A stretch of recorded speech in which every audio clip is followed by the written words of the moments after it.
This is Earnings Preview, a look at companies reporting during the week, along with companies which may have positive or negative earnings surprises. This earnings preview is for the week of May the 18th through the 22nd. Charles Rotblatt here with me once again, our senior market analyst, to discuss the events of this most current week, the week that sees retailers dominating the earnings calendar once again. Yeah, we're really in the second week of first quarter earnings season for retailers. As we've said before, the retailers tend to lag a month simply because of their fiscal quarters, and that's all related to holiday sales season. It's impossible for them to close their books at December 31st, as everybody knows why. So we'll see them dominate. We have the home improvement retailers, Lowe's and Home Depot reporting. We're going to have Target reporting.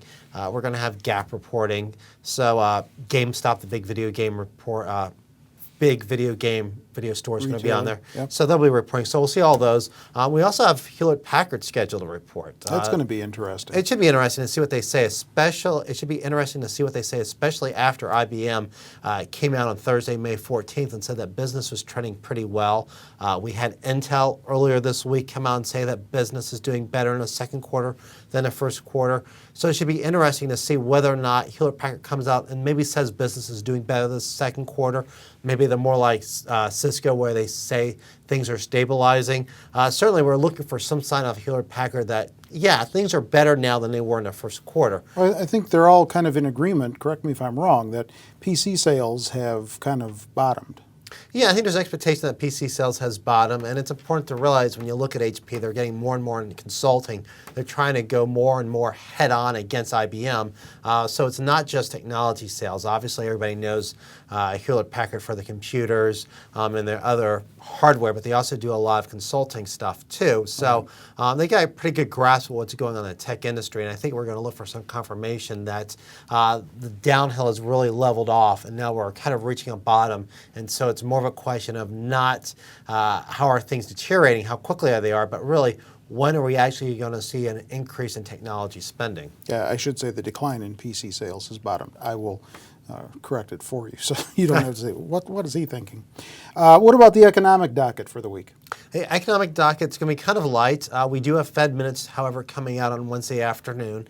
That could create some volatility depending on what's said in the statements, what the forecasts look like, how much disagreement there actually was in terms of conflicting opinions, not in terms of the vote, but how many people said, well, I vote for this, but maybe I wanted to do this.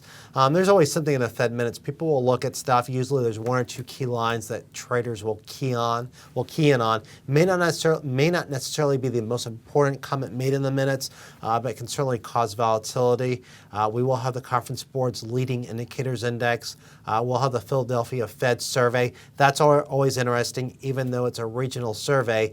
Kind of gives us a real-time glimpse as to what's going on in the economy and what manufacturers in that region are thinking. And a lot of times you can take that and get a bigger sense or a better sense of what's going on in the national economy.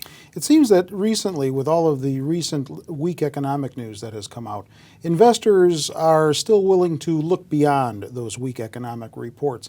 Does that concern you? No, it doesn't. And I think what we're seeing in economic reports is really signs that the economy is deteriorating at a slower pace. And I've said that for a few weeks now. That continues to be the case. And so it's an improvement, and people are keying on the fact that things have improved.